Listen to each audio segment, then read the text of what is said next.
அல்லவை தடுப்போம் news சேனலுடன் இணைந்திருங்கள். மூத்த பத்திரிகையாளர் திரு கோவிந்தன் அவர்கள் இணைஞ்சிருக்காரு. சார் வணக்கம். வணக்கம். முதல் சுற்றுல பாஜக நாடு முழுவதும் 300க்கும் மேற்பட்ட தொகுதியில் முன்னிலையில் இருக்காங்க. நீங்க எப்படி பாக்குறீங்க? இது தெரிஞ்சதுதான், முன்னால் தெரிஞ்சது தான். இது பாஜக ஒரு கணிசமான ஒரு ஆட்சி அமைப்பது என்பது இது எல்லோருக்கும் தெரிந்தது. மோடி அவர்களின் அரசு மீண்டும் 3வது முறையாக இது பண்றது எல்லோருக்கும் இது அறிந்த விஷயம்தான். இது முதல் சுற்றுல இப்ப வந்திருக்கிற ட்ரெண்ட் எல்லாம் பாக்குறப்ப 300ன்றது வந்திருக்கிறது. இது மக்களுடைய தீர்ப்பு. பட் இது போக போக கரெக்டான ஒரு சரியான ஒரு நிலவரம்ன்றது நமக்கு ஒரு 11 மணி இல்ல 12 மணி வாக்குல தான் நமக்கு எக்ஸாக்டான ஒரு இது தெரிய வரும் நமக்கு. பட் இது நல்ல ஒரு துவக்கமா தான் நம்ம பார்க்க வேண்டியதா இருக்கு. இல்ல, அதே எதிர்த்தரப்புல இண்டி கூட்டணி கிட்டத்தட்ட 200க்கும் மேற்பட்ட தொகுதியில அவங்களும் டஃப் ஃபைட் கொடுத்துட்டு இருக்காங்கல்ல. ஆமாம். இது பாத்தீங்கன்னாக்க அவங்க முன்னாடி கணித்தது இந்தி கூட்டணி ஒரு 100 இதை தாண்டுவாங்களா அப்படின்ற மாதிரி இருந்தது. பட் அவங்களுடைய இறுதி கட்ட பிரச்சாரம், நடுவில் இருக்கக்கூடிய பிரச்சாரங்கள் அதெல்லாம் அவங்களுக்கு கொஞ்சம் கை கொடுக்கிற மாதிரி தான் தெரியுது. சென்ற தேர்தலை ஒப்பிடுகையில் இந்தி கூட்டணி ஓரளவுக்கு கொஞ்சம் நல்லா தான் பண்ணிருக்கிறாங்க. இப்ப வரக்கூடிய தகவல்களை வைத்து பார்க்கும்போது ஒரு 180 தொகுதிகள்ல முன்னிலைன்னு சொல்லி வந்துட்டு இருக்குது. அதுவும் அவங்களும் கொஞ்சம் சென்ற முறையை ஒப்பிடுகையில் இந்த முறை அவங்க கொஞ்சம் நல்லா தான் இது பண்ணிருக்கிறாங்க. அதே நம்ம எக்ஸிட் போல்ல பார்த்தோம்னாக்க பாஜக கிட்டத்தட்ட 370 தொகுதிகள் மேல கிட்டத்தட்ட எல்லா நிறுவனங்களும் கொடுத்திருந்தாங்க. அதே இந்தி கூட்டணி 150 தொகுதிகள் கிட்ட கொடுத்திருந்தாங்க. இதை ஒப்பிடும்போது நம்ம எப்படி பார்க்கலாம்? அதாவது கருத்து கணிப்புகள் அதை வச்சுட்டு நம்ம இது பண்ணுவோம். ஓரளவுக்கு கருத்து கணிப்புகள் ஒரு இண்டிகேஷன் தான் கொடுக்குமே ஒழிய அதுதான் முடிவுன்றதை நம்ம எடுத்துக்க முடியாது. இப்ப கருத்து கணிப்புகள்ல எல்லா கருத்து கணிப்புமே பாஜகவுக்கு சாதகமா தான் ஒரு 350 எல்லாம் ஓரளவுக்கு அந்த 320ல இருந்து 350 வரைக்கும் சொல்லியிருக்கிறாங்க. பட் என்னுடைய ஒரு அனுபவத்துல, என்னுடைய ஒரு பார்வையில நிச்சயமாக பாஜக ஆட்சி அமைப்பது உறுதி.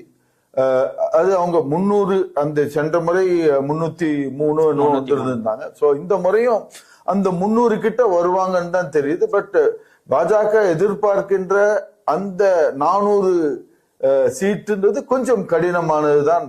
இது களத்தினுடைய நிதர்சனத்தை நம்ம பார்க்க வேண்டியதா இருக்கு. 2019 எக்ஸிட் போல்ல இதே நிறுவனங்கள்லாம் சொல்லியிருந்தாங்க பாஜக 350 தொகுதிகள் வெல்லும் அப்படின்னு சொல்லியிருந்தாங்க. அதே போல 303 வெற்றி பெற்றிருந்தாங்க. கூட்டணியோடு சேர்த்து 340 கிட்ட வந்திருந்தாங்க.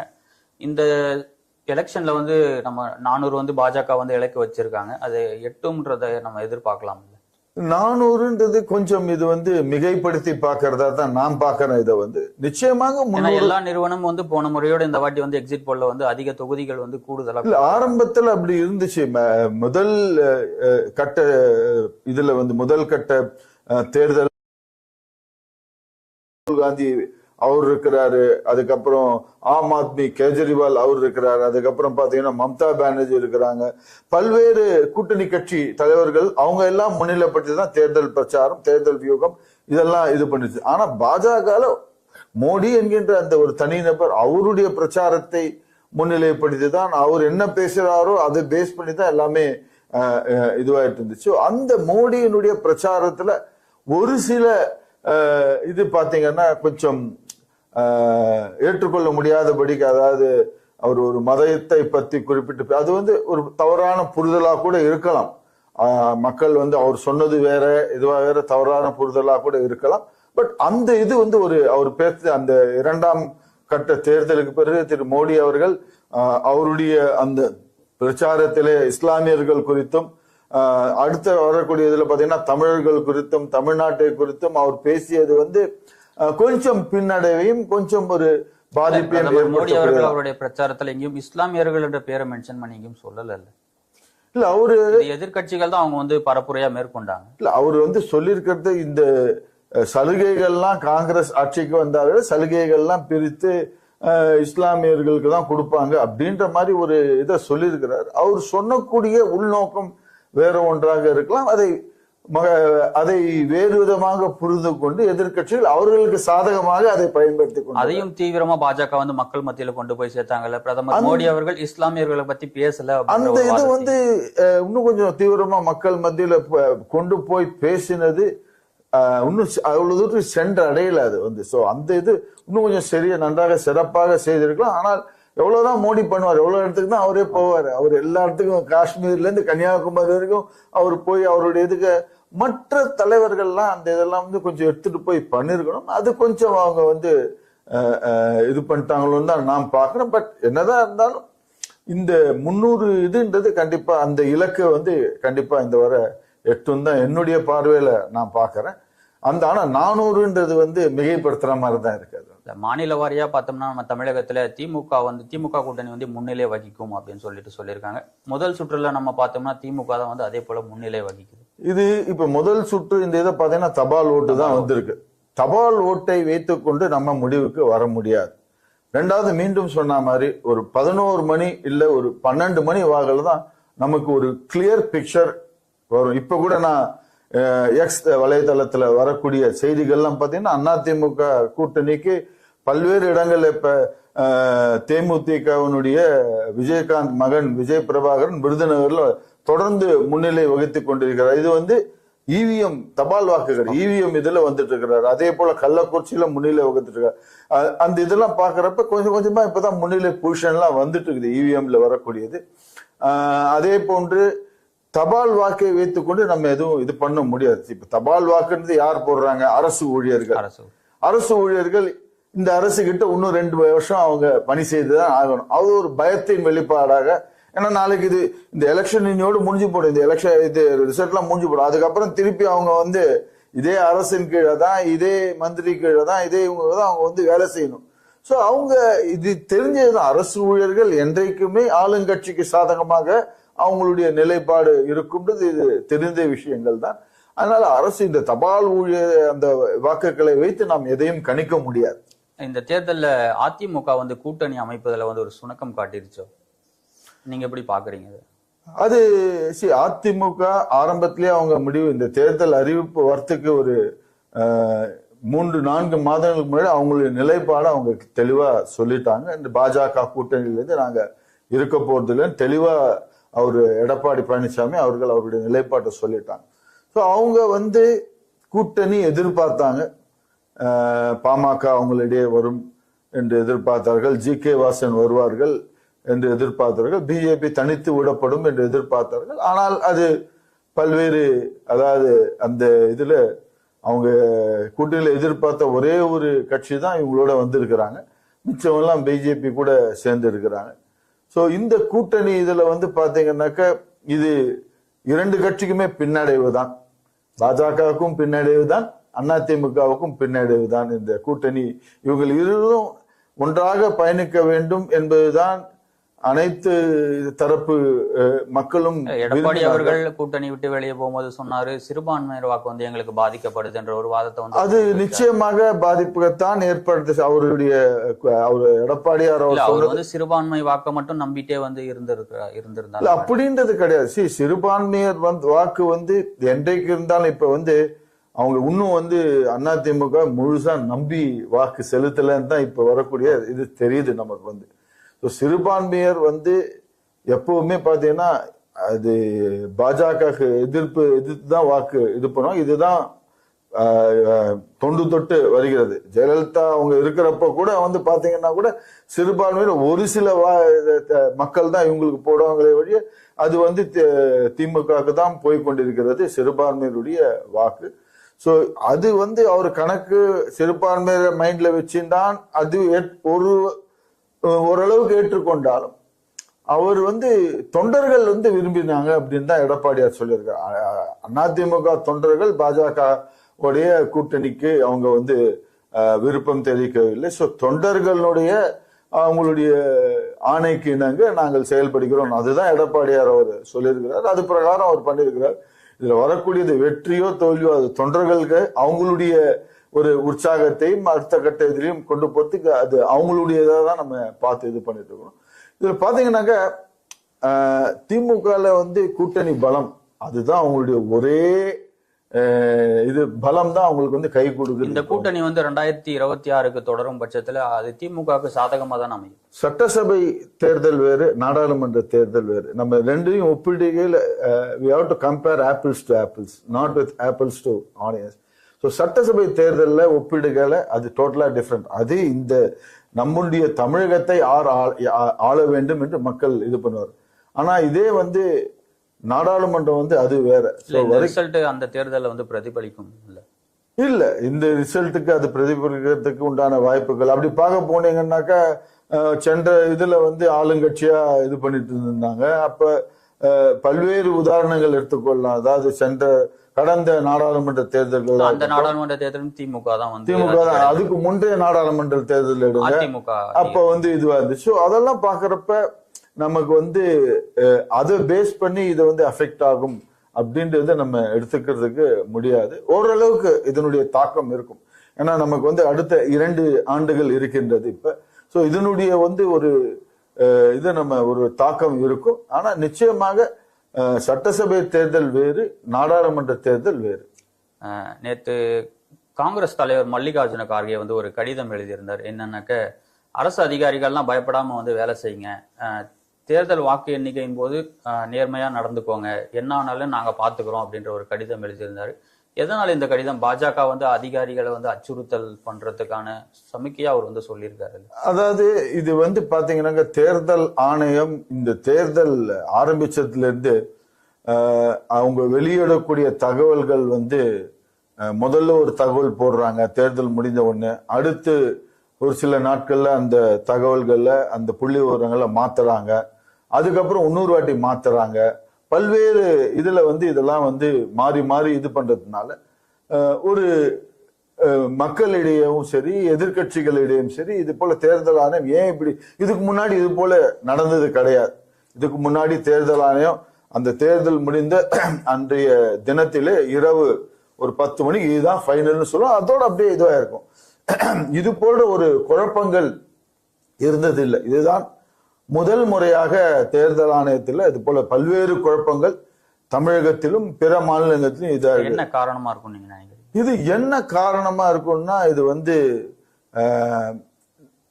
நான் அறிந்தவிட என்னுடைய பார்வையில் நான் என்ன பார்க்கின்றேன்னா, இந்த தேர்தல் ஆணையர்கள் அதை அப்பாயிண்ட் பண்ணதுல அவங்களுக்கு வந்து கொஞ்சம் கடைசி நிமிடத்துல அவங்க வந்து ப்ரிப்பேர்ட்னஸ் இல்லாத தயாரிப்பு, அவங்களுடைய ஒரு எந்த விதமான ஒரு ப்ரிப்பரேஷன் பிளானிங் இல்லாம கடைசி நிமிஷத்துல அறிவிக்கிறது, ஒரு தேர்தல் ஆணையரை அறிவிச்சுட்டு அதுக்கப்புறம் இது பண்றது. ஸோ அவங்களுடைய ஒரு ப்ரிப்பேர்ட்னஸ் எதுவும் இல்லை. அங்க ஒரு ப்ரிப்பேர்னஸ் இல்லைன்ற ஒரு வாதத்தை வந்து நீங்க முன்வைக்கிறாங்க. இதுவரை இல்லாத அளவுக்கு இந்த தேர்தலில் தான் வந்து அதிக அளவிலான மக்கள் வந்து வாக்குகளை வந்து செலுத்தியிருக்காங்க. அந்த அளவுக்கு அவேர்னஸ் வந்து தேர்தல் ஆணையம் ஏற்படுத்தியிருக்காங்க. அதாவது அவேர்னஸ் ஏற்படுத்திருக்கிறது வாஸ்தவம் தான். இப்ப பார்க்க போறீங்கன்னாக்கா 63 கோடி மக்கள் இந்தியாவில வாக்களிக்கிறதா தேர்தல் ஆணையம் சொல்லியிருக்காங்க. அதுலயும் குறிப்பா எந்த நாட்டிலும் வந்து இந்த மாதிரியான வாக்குப்பதிவுகள் அதை வந்து ஏற்றுக்கொள்கிறேன். அது வந்து அதுக்குண்டான இது இப்ப கொஞ்சம் கொஞ்சமா விழிப்புணர்வு வந்து இருக்கிறது. மக்கள் வந்து தங்களுடைய ஜனநாயக கடமை ஆற்றுகிறார்கள். அதற்கு மக்களுக்கு தலைவணங்குகிறேன். அவர்களுடைய பணி தேர்தல் ஆணையத்தின் அவங்களுடைய இந்த தேர்தல் இது ஓட்டு போடும் அப்படின்ற ஒரு விழிப்புணர்வு அது வந்து பாராட்டக்கூடியதுதான். அதே சமயத்தில் இங்க வந்து பாத்தீங்கன்னா அவங்க தேர்தல் போட்டு முடிச்சு அந்த சதவீதத்துல அங்க இருக்கக்கூடிய ரிட்டர்னிங் ஆபீசர்கள்லாம் ஒழுங்கானபடி அவங்களுக்கு வந்து ஒரு பயிற்சி கொடுத்து, இந்த இது வந்து எல்லாமே ஹைடெக்ல இப்ப ஆன்லைன்ல எல்லாமே இருக்குது. அவங்களுக்கும் ஒரு ஆப் இருக்கு. அந்த தேர்தல் ஆணைய இணையதளத்துல அப்பப்ப பதிவு பண்றது. அதுல சில குளறுபடிகள் வந்ததுனால தான் இந்த புள்ளி விவரங்கள்ல கொஞ்சம் இதுவாகுதுன்னு சொல்லிட்டு இருந்தாங்க தேர்தல் ஆணையம். ஸோ இதுக்கு வந்து சரியானபடி பயிற்சி அந்த தேர்தல் அலுவலர்களுக்கெல்லாம் கொடுத்து நல்லா இது பண்ணிருக்கணும். அதுல கொஞ்சம் அவங்க கவனத்தை செலுத்திருக்கலாம். செலுத்தி இருந்தா கொஞ்சம் இதுவா இருந்தது. பட் எனிவே இப்ப வாக்கு எண்ணிக்கையில தேர்தல் ஆணையம் நியாயமாக செயல்படுவார்கள் என்ற நம்பிக்கை மக்களிடையே இருக்கிறது. பொறுத்திருந்து பார்ப்போம் இந்த மாலைக்குள் எப்படி கள நிலவரங்கள். காலை 9:50 நிலவரப்படி வந்து பாஜக 191 இடங்களும், காங்கிரஸ் இண்டி கூட்டணி வந்து 216 இடங்களையும் வந்து அவங்க முன்னிலை வகிக்கிறாங்க. நீங்க எப்படி அதை பாத்தீங்க? கொஞ்ச நேரத்துக்கு முன்னாடி 300 இருந்தது, இப்ப அது அப்படியே இறங்கி, அதான் கல இது சூழ்நிலை மாறுபட்டே தான் வரும். இதுல வந்து நம்ம வந்து தென்னகத்துல பாத்தீங்கன்னா சவுத் சைட்ல பாத்தீங்கன்னா பாஜகவுக்கு நிச்சயமாக ஒரு அவங்க பர்ஃபார்மன்ஸ் கொஞ்சம் இதுவாக தான் இருக்கும். அதாவது தமிழகம், ஆந்திரா, தெலுங்கானா, கேரளா, கர்நாடகா இந்த இடத்துலலாம் அவங்க எதிர்பார்க்கக்கூடிய அந்த இது வராது. நிச்சயமா அந்த இதுல வந்து இங்க இருக்கக்கூடிய அந்த மாநில கட்சிகள் தான் வந்து ஓரளவுக்கு ஆதிக்கம் செலுத்தக்கூடியதான் இருந்துட்டு இருக்கும். ஸோ அது ஒரு அவங்களுக்கு வந்து கொஞ்சம் நம்பர்ஸ்ல கம்மியா இருக்கும். அதே போன்று பாத்தீங்கன்னாக்கா மகாராஷ்டிரா, இப்போ மகாராஷ்டிரால பாத்தீங்கன்னாக்கா அங்க வந்து மும்முனை போட்டி நடைபெறுது. ஒன்னு பாஜக தலைமையினால ஒரு கூட்டணி, அந்த ஏக்நாத் ஷிண்டே அவர்கள் போன்று இருக்கிறவர்கள். இன்னொன்னு பாத்தீங்கன்னாக்க உத்தவ் தாக்கரே அவங்களுடைய கூட்டணி, அந்த இதுல சரத்பவார் உத்தவ் தாக்கரே அந்த கூட்டணியில இருந்துட்டு இருக்குது.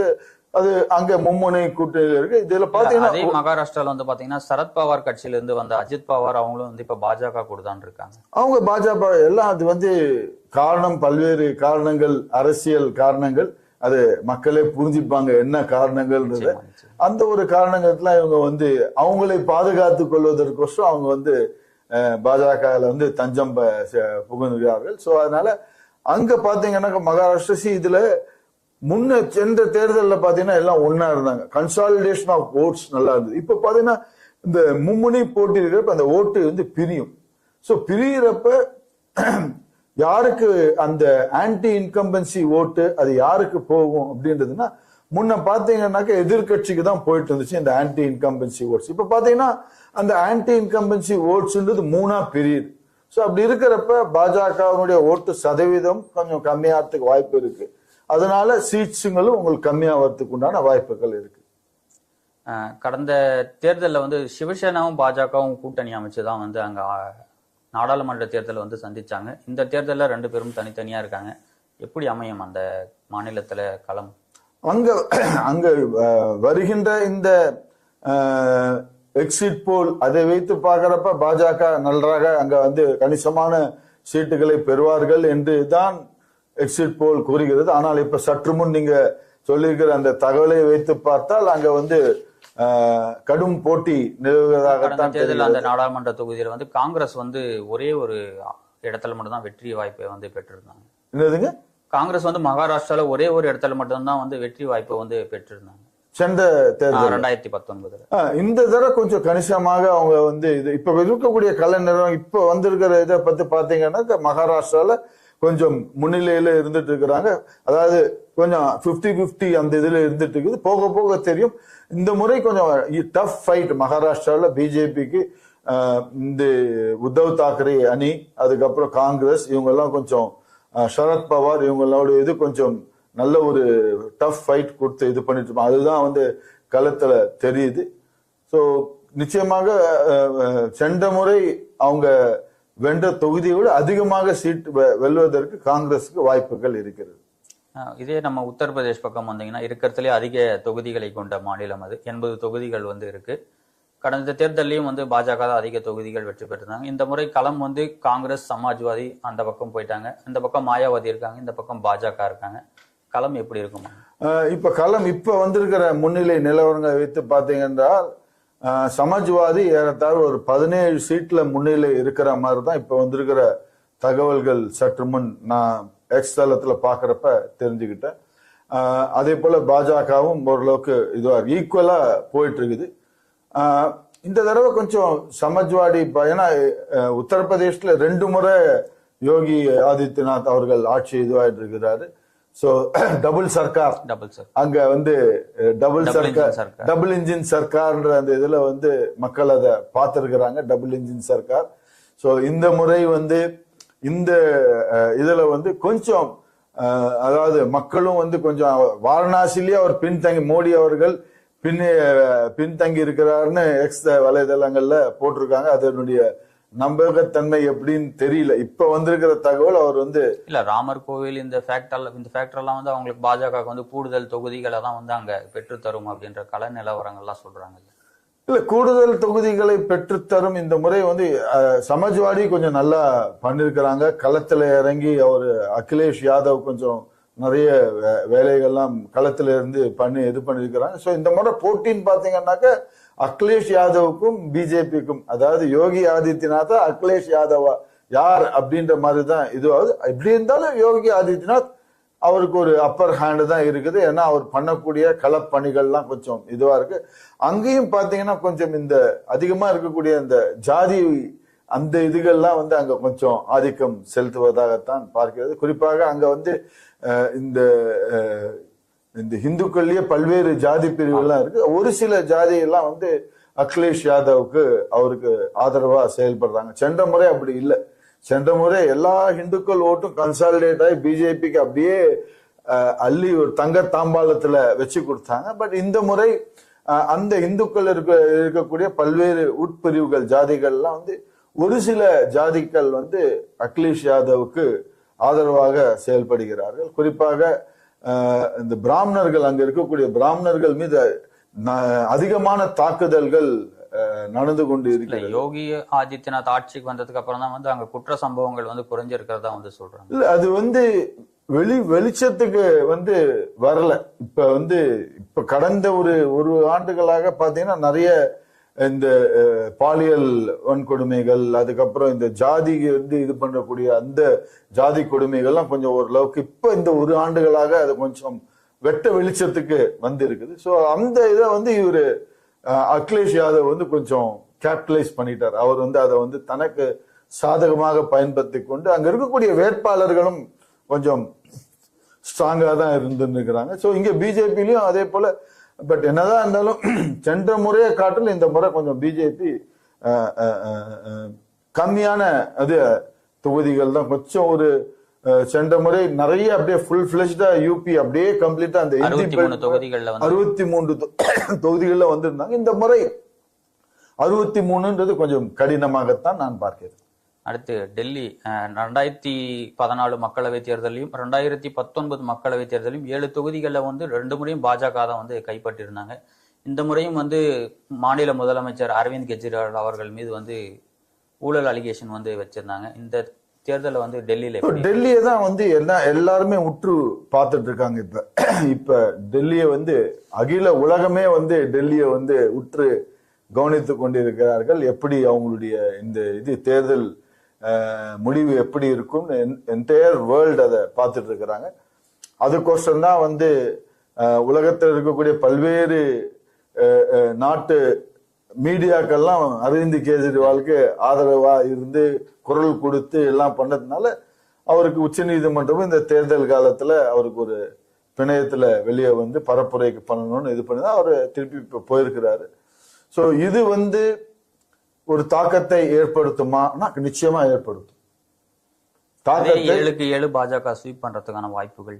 பாஜக ஸ்வீப் பண்றது. ஏன்னா இப்ப வந்து டெல்லியில பாத்தீங்கன்னா பாஜகவுடைய பரப்புரை வந்து ஆம் ஆத்மி கொஞ்சம் வேகமா பண்ணி நல்ல கடைசி நிமிஷத்துல ஆம் ஆத்மியுடைய பரப்புரை மக்களிடையே, அது குறிப்பிட்டு சொல்ல போனா அந்த எம்பி அவங்களுடைய தாக்குதல் வந்து அது வந்து கொஞ்சம் ஒரு பேசும் பொருளா ஆகி அவருடைய இதுல அவரு கெஜ்ரிவால் வீட்டுல அந்த எம்பி அவங்க பேர் என்ன சுவாத்தியா ஏதோ பேர் டக்கு ஞாபகத்தில் அந்த அவங்கள வந்து தாக்கின இது வந்து ஒரு பேசும் பொருளாக்கி அதை வைத்தே தேர்தல் பிரச்சாரங்கள்லாம் அதை வந்து தனக்கு சாதகமாக பயன்படுத்தி கொண்டு அரவிந்த் கெஜ்ரிவால் அதை வந்து இது பண்ணியிருந்தார்.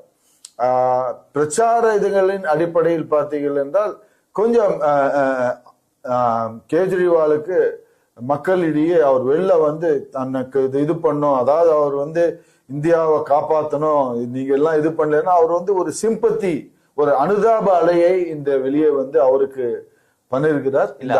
அதே இண்டி கூட்டணியில இருக்கிற அரவிந்த் கெஜ்ரிவால் வந்து பஞ்சாபுக்குள்ள விடக்கூடாது அப்படின்னு சொல்லிட்டு காங்கிரஸ் முன்னாள் முதலமைச்சரை வந்து பதிவு பண்ணிருக்காரு. அதுதான் இவங்களுக்குள்ளார ஸ்டில் அந்த ஒரு ஒற்றுமை இல்லை. அதாவது ஒவ்வொருத்தர் பாத்தீங்கன்னாக்க இண்டி கூட்டணியில ஒவ்வொருத்தர் ஒரு இன்னும் ஒரு அரசர்கள் மாதிரிதான். Everybody the king in their own கிங்டம்னு அப்படின்னு மக்கள் இதெல்லாம் யோசிக்க மாட்டாங்களா? இவங்களுக்குள்ளே ஒற்றுமை இல்லை, இவங்க எல்லாம் வந்து எப்படி நாட்டை காப்பாற்ற போறாங்க? அது கண்டிப்பாக யோசிப்பாங்க. அந்த இதுல இப்ப இன்னைக்கும் பாத்தீங்கன்னா காங்கிரஸ்ல வந்து யாரு வந்து முதல்வர் பிரதமர் வேட்பாளர்னு தெரியல. இது வந்து அப்படியே அவங்க இது பண்ணாலும் யார் இருப்பாங்க.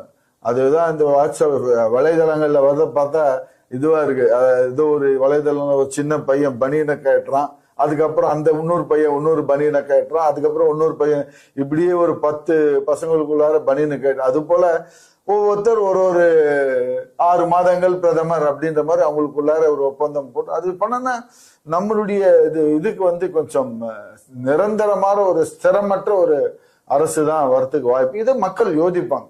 அவங்க மக்கள் எதிர்பார்க்கறது ஒரு ஸ்திரமான ஒரு ஆட்சி தான் எதிர்பார்க்கிறாங்க. அதை நம்பித்தான் போடுவாங்க.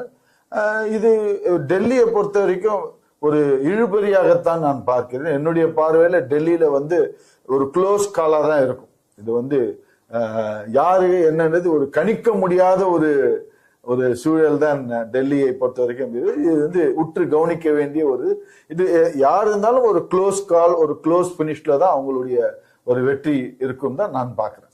அடுத்து எல்லாருமே உற்று நோக்கக்கூடிய தொகுதி வந்து ஒடிசா தொகுதி. அங்க சட்டமன்ற தேர்தலும் நடக்குது, நாடாளுமன்ற தேர்தலும் நடக்குது. பிரச்சாரத்திலே வந்து தமிழர் விசஸ் ஒடிசா அந்த மக்கள் வந்து பாஜக வந்து முன்னெடுத்தாங்க. அந்த தொகுதிக்கான நிலவரம் எப்படி?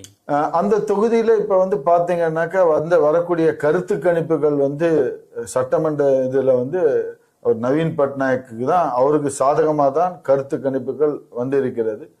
அவரும் ஒரு ரீஜனல் பார்ட்டி தான், அவர் அங்க இருக்கக்கூடியவர் தான். மக்களும் அவருடைய இதை பார்த்திருக்காங்க. அங்க வந்து நிச்சயமாக ஒரிசால நவீன் பட்நாயக் ஆட்சி அமைப்பார். ஆனால் சென்ற முறை அது எழுதக்கூடிய அந்த தொகுதி வித்தியாசங்கள் பார்த்தீங்கன்னா கொஞ்சம் இதுவாக ஒரு சில சமயம் அங்க வந்து ஒரு ஹங் அசம்பிளி வரத்துக்கு உண்டான ஒரு வாய்ப்புகளும் இருக்கிறது.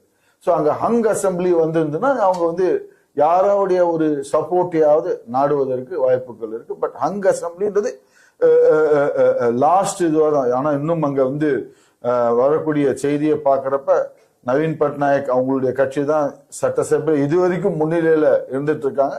ஒருவேளை இந்த கருத்து கணிப்புகள் அவருக்கு சாதகமா இருக்கு, முழுக்க முழுக்க அவருக்கு தான் தனிப்பெரும்பான்மையோட ஆட்சி அமைப்பார்ன்ற ஒரு சாதகமா இருக்கு. அங்க ஆட்சி அமைத்தாலும் நவீன் பட்நாயக் அவருடைய அந்த வயது முதிர்ச்சி காரணமாக பின்னால் இருந்து இயக்கக்கூடிய ஒரு தமிழராகத்தான் இருப்பார். பாண்டியன் அவர்கள் அவர் தான் இந்த தேர்தல் வந்து அவர் தான் இயக்கக்கூடியவராக இருப்பார். நிச்சயமாக அதில் எல்லளவும் மாற்று கருத்து இல்லை. ஏன்னால் இந்த தேர்தல் யுக்தியிலிருந்து எல்லாமே வந்து அவர் தான் பண்ணிட்டு இருக்கிறாரு. அவர் வந்து பின்னால் இருந்து அமைச்சரவையிலிருந்து யார் யார் என்னென்ன இலாக்கா, ஏன்னா அவருக்கு அனுபவம் இருக்கு. அவர் வந்து அந்த இதுல அரசு அதிகாரியா இருந்திருக்கு, அவருக்கு விஷயங்கள்லாம் தெரியும், அனுபவம் இருக்கிறது. ஆனால் அவர் வந்து ஒரு ரிமோட் கண்ட்ரோல் அவர்கிட்ட வச்சுக்கிட்டு இவரை முன்னிலைப்படுத்தி ஆட்சி அதிகாரம் அவற்றை தான் வரும். ஒரு தமிழர் தான் அங்கே ஆட்சி.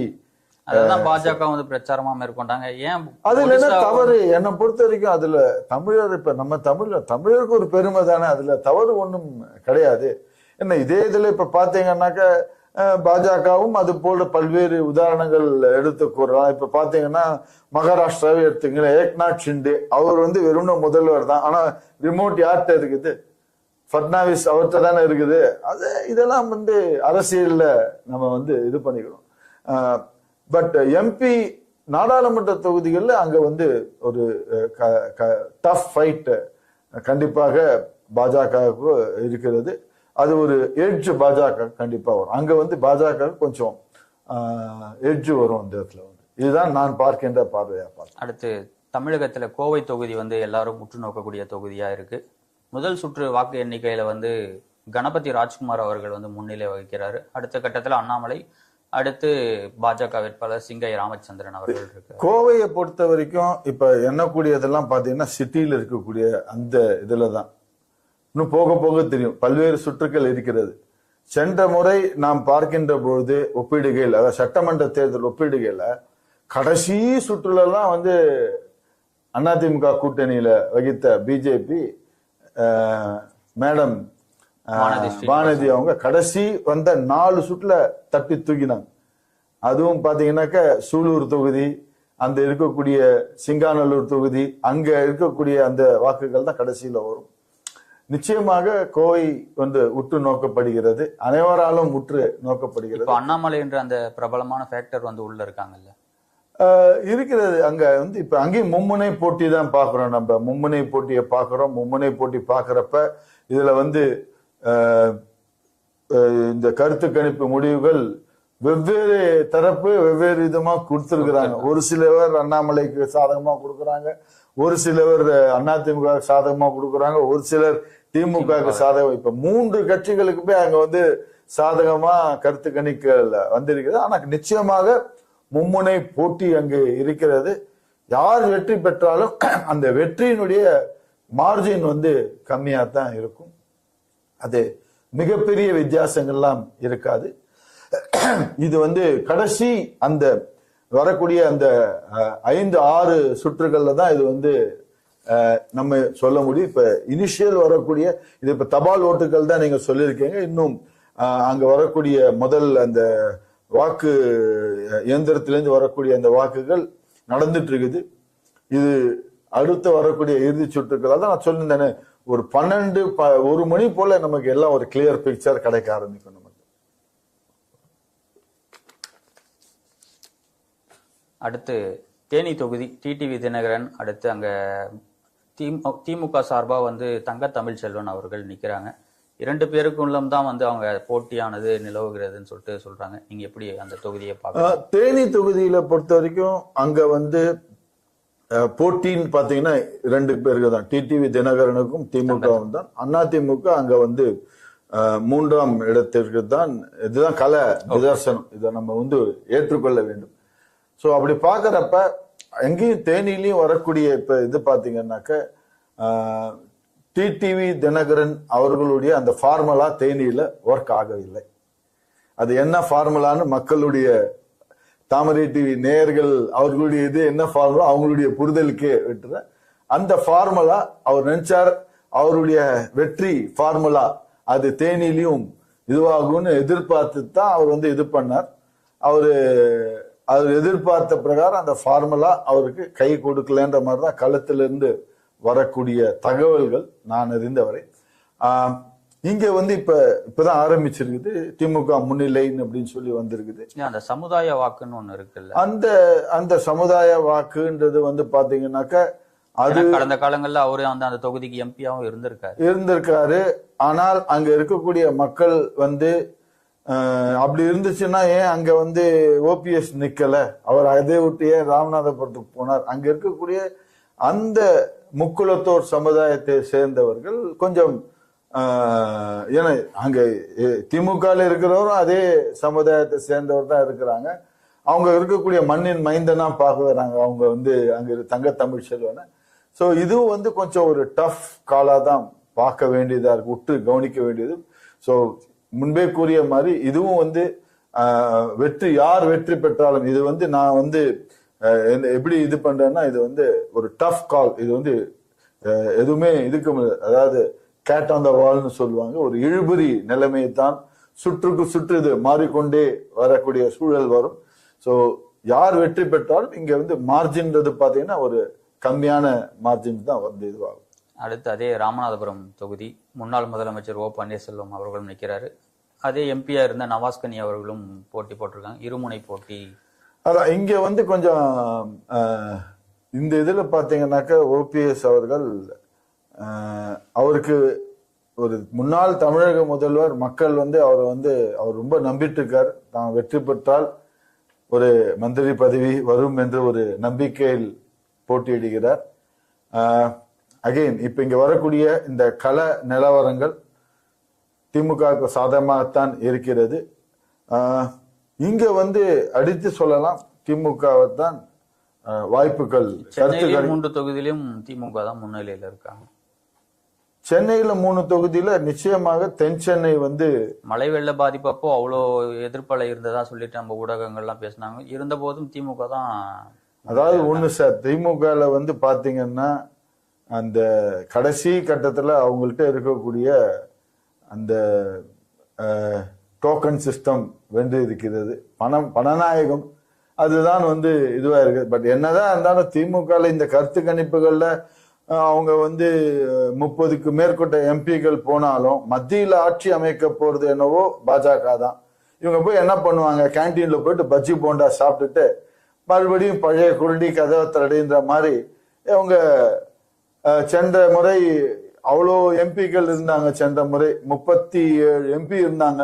என்ன பண்ணாங்க தமிழ்நாட்டுக்கு? ஒன்னும் பண்ணல. இது வரைக்கும் போயிட்டு அங்க போயிட்டு கேன்டீன்ல பஜ்ஜி போண்டா, இந்த மாதிரி புதுசா இருக்கக்கூடிய நாடாளுமன்ற தொகுதியில புது கேன்டீன்ல போயிட்டு அழகா பஜ்ஜி போண்டா எல்லாம் சாப்பிட்டுட்டு நல்லா அவங்களுடைய இது பண்ணுவாங்க. இதுல மக்கள் தான் வந்து கொஞ்சம் அதாவது மக்கள் வந்து கரெக்டா தான் பண்ணிருக்கிறாங்க. நான் மக்களை குறை சொல்ல மாட்டேன். திமுகவினுடைய அந்த கூட்டணி பலம், அந்த அரித்மெட்டிக், அவங்கவுங்க கட்சிக்குண்டான அந்த அரித்மெட்டிக்ல அவங்களுக்கு வந்து இதுவா இருக்குது. இது வந்து திருப்பி பார்த்தீங்கன்னா இதனால் திமுக என்னதான் எம்பின்னா இதனால் பயனடைய போவது தமிழக மக்களுக்கு எந்த பயனும் இல்லை. ஒருவேளை இந்த தேர்தலில் அதிமுகவுக்கு பின்னடைவு ஏற்பட்டால் 2024 தேர்தலில் தலைமை அது அதிமுக பின்னடைவுன்றது எனக்கு பொறுத்த வரைக்கும் அதிமுக இப்பதான் வந்திருக்கு. அவங்க ஒரு 5-6 தொகுதிகள்ல முன்னிலையில் இருக்கிறாங்க. இப்ப அந்த 5-6ன்றது 10 தொகுதிகள் வர வாய்ப்புகள் இருக்கிறது அதிமுகவுக்கு. நிச்சயமாக ஒரு 10 தொகுதிகள் வந்துட்டாலே அதிமுகவுக்கு இது மிகப்பெரிய வெற்றி தான். 10 வேண்டாம், 6 தொகுதி ஜெயிச்சாலும் அதிமுகவுக்கு மிகப்பெரிய வெற்றி தான். ஏன்னா அதிமுக சைடுல யாருமே கிடையாது. ஒரே அதிமுக என்ற ஒரு மாபெரும் அந்த கட்சியின் பெயர், அந்த சின்னத்தின் பெயர், அந்த இதை வச்சுட்டு அவங்களுக்கு இதுவே ஒரு என்ன எதிர்கட்சியா வேற இருக்காங்க, எல்லாம் ஒரு கூட்டணியில இருந்து இது பண்ண இதுவே அவங்களுக்கு ஒரு சாதனையாகத்தான் பார்க்கணும். அவங்க 6 தொகுதி ஜெயிச்சா கூட இது ஒரு சாதனையாக தான் பார்க்கணும். ஏன்னா ஜெயலலிதா அவங்க இருக்கிறப்பவே கூட ஒரு நாடாளுமன்ற தேர்தல் அவங்க ஜெயிச்சது ஒரு 5-6 தொகுதியில தான் ஜெயிச்சிருந்தாங்க. அப்ப திமுக இது பண்ணுது, அதுவும் அவங்களுக்கு ஒரு சாதனையாக தான் இருக்கு. இது வந்து ஒரு உற்சாகத்தை ஊட்டி நிச்சயமாக 2024 தேர்தல்ல அதிமுகவுக்கு ஒரு இந்த 6-10 தொகுதி ஜெயிச்சாங்கன்னா அதிமுக இதுவே ஒரு தொண்டர்களுக்கு ஒரு உற்சாகம் ஊட்டி அவர்கள் களப்பணி ஆட்டி 6 சட்டமன்ற தேர்தலில் அவங்க வெல்வதற்கு வாய்ப்புகள் இருக்கிறது. அடுத்து நம்ம கேரளா வயநாடு தொகுதியில ராகுல் காந்தி, அதே ரேபரேலி தொகுதியிலும் அவர் வந்து போட்டி போட்டிருக்காரு. 2 தொகுதிகளிலும் இப்ப முன்னிலையில இருக்காரு. 10 மணி நிலவரப்படி 2 தொகுதியிலும் அவர் வந்து முன்னிலையில இருக்காரு. நீங்க எப்படி அந்த ராகுல் காந்தி அவரு சென்ற முறையும் வயநாடுல இது பண்ணியிருந்தார், இந்த முறையும் இருக்காரு. ரேபரேலி அது வந்து குடும்ப சொத்து போல ஆயிப்போச்சு. அது வந்து பாட்டி காலத்திலிருந்து அந்த ரேபரேலின்றது இப்ப அது வந்து எளிதா இது ஆயிப்போச்சு. அது அவங்க குடும்ப சொத்து, அந்த தொகுதி அது போல ஆயிப்போச்சு. அது தெரிந்ததுதான் ரேபரேலி. வயநாடும் நமக்கு தெரிந்ததுதான். இதுல வந்து விட்டு கவனிக்க வேண்டியது என்னன்னா, இவர் முன்னாடியே ரேபரேலின்னு அவரு நிக்க போறேன்னு சொல்லியிருந்தாங்கன்னா கேரளால இருக்கக்கூடிய மக்கள் கொஞ்சம் உஷாரா இருப்பாங்க. இது வந்து ஒரு மக்களை வந்து ஒரு நம்பிக்கை துரோகம் செய்யக்கூடிய, இப்ப கண்டிப்பா பாத்தீங்கன்னா அவர் ரேபரேலி ஜெயிச்சாருன்னா வயநாடு ரிசைன் பண்ணுவாரு அப்படின்ற மாதிரிதான் தெரியுது. சோ அப்படின்ற அவர் ரிசைன் பண்ணா மக்களுடைய அவங்களுடைய நம்பிக்கையை அவர் வந்து இழக்கக்கூடிய ஒரு அப்ப திருப்பி தேர்தல் வரும், அதனுடைய செலவு யாருக்கு இப்ப இதுவாகும், மக்கள் வரி பணத்தில் தான் இதாகும். ஸோ இதெல்லாம் வந்து ஒரு அவங்க சாணக்கியமா காங்கிரஸ் வந்து பண்ணிருக்கிறாங்க. ஸோ மக்கள் வந்து கேரளால இந்த ஒரு இது பண்ணிட்டான்னு அவரு தேர்தல் முடிஞ்ச பிறகு அது யாரும் எதிர்பார்க்கல அவர் வந்து இது பண்ணுவார்ன்றது. ஏன்னா அமேதியில வந்து இந்த பிரியங்கா காந்தியும் ரேபரேலியில சோனியா அம்மையாரும் நிற்கக்கூடிய மாதிரிதான் ஒரு பேச்சுக்கள் வந்திருந்தது. ஸோ இவர் இங்க இது பண்ணா மக்களும் வந்து இவருக்கு சென்ற முறை வாக்களித்தவர் இந்த முறை வாக்களித்திருப்பார். நிச்சயமா வெற்றி பெறதுக்கு வாய்ப்புகள் இருக்கிறது வயநாடுல. ஆனா இவரு 2 வெற்றி பெற்றார்னா ரேபரேலியை தான் இவர் வச்சு சூஸ் பண்ணுவார், வயநாடு விட்டுருவார் அவர். அப்படின்ற பட்சத்துல வயநாட்டு மக்கள், கேரள மக்கள் வந்து இது ஒரு மிகப்பெரிய ஏமாற்றத்தை அவர்களுக்கு அளிக்கும். சோ அப்ப அடுத்த வரக்கூடிய அந்த பை எலெக்ஷன்ல இதுக்கு நிச்சயமாக பின்னடைவு அடுத்த வருகிற பை எலெக்ஷன்ல வரும். இதுதான் நான் பார்க்கக்கூடிய ஒரு பார்வை. கேரளால அடுத்தது பாத்தீங்கன்னா இந்த முறை பிஜேபி அங்கே கால் ஊன்னும். அங்கே திருச்சூர் சுரேஷ் கோபி அவருக்கு பிரகாசமான வாய்ப்புகள். எம்எல்ஏ தொகுதியில போட்டி, எம்எல்ஏ கான்ஸ்டிடியூஷன்ல போட்டி போட்டு அவர் வந்து தோல்வி அடைஞ்சிருக்காரு. பட் இந்த முறை தோல்வி அடைந்தாலும் கூட இந்த முறை பிஜேபி அங்கு கால் ஊன்வது, ஒரு சீட் நிச்சயமாக பிஜேபிக்கு. திருவனந்தபுரம் தொகுதியில வந்து ஒரு சசி தரூரை எதிர்த்து அமைச்சரே போட்டி போட்டிருக்காரு அவரு. திருவனந்தபுரத்தை பொறுத்த வரைக்கும் சசி தரூர் அவர் அந்த வீட்டுல செல்ல பிள்ளை, அந்த தொகுதியினுடைய செல்ல பிள்ளை, அவருக்குன்னு ஒரு ஃபேஸ் வேல்யூ இருக்கு. ஸோ அங்க அவர் வந்து வெல்லக்கூடிய வாய்ப்புகள் இருக்கிறது. பட் இந்த முறை கேரளாவை பொறுத்தவரை பிஜேபி அங்கு கால் ஊன்றும். அங்கிருந்து நிச்சயமாக ஒரு சீட் வருவதற்கு வாய்ப்பு இருக்கிறது. சுரேஷ் கோபி அவர்கள் நிச்சயமாக வெல்வதற்கு அனைத்து வாய்ப்புகளும் இருக்கு. இதேதான் கருத்து கணிப்புகளும் கூறுகின்ற கள நிலவரம் அவருக்கு சாதகமாகத்தான் இருக்கிறது. நம்ம இந்த ஆந்திரா பக்கம் வந்தீங்கன்னாக்க பவன் கல்யாண் இவங்கெல்லாம் வந்து கூட்டணி அமைச்சு பாஜகவில் வந்து இருக்காங்க. அந்த பக்கம் ஒய்எஸ்ஆர் ஜெகன்மோகன் ரெட்டி, காங்கிரஸ்ல பாத்தீங்கன்னா ஒய்எஸ் ஷர்மிளா அவங்க வந்து ஒரு பக்கம் ஃபேக்டரா இருக்காங்க. மும்முனை போட்டி அங்க நிலவுவதா நீங்க பாக்குறீங்களா? இப்ப ஆந்திரால பாத்தீங்கன்னாக்கா உங்களுக்கு சட்டசபை தேர்தலும் வருது, நாடாளுமன்ற தேர்தல் ரெண்டுமே நடக்கிறது. சோ மக்கள் வந்து அங்க வந்து தெளிவா இருக்காங்க. சட்டசபைக்கு இவங்க தான், நாடாளுமன்றத்துக்கு இவங்க தான் அப்படின்னு தெளிவா இருக்காங்க.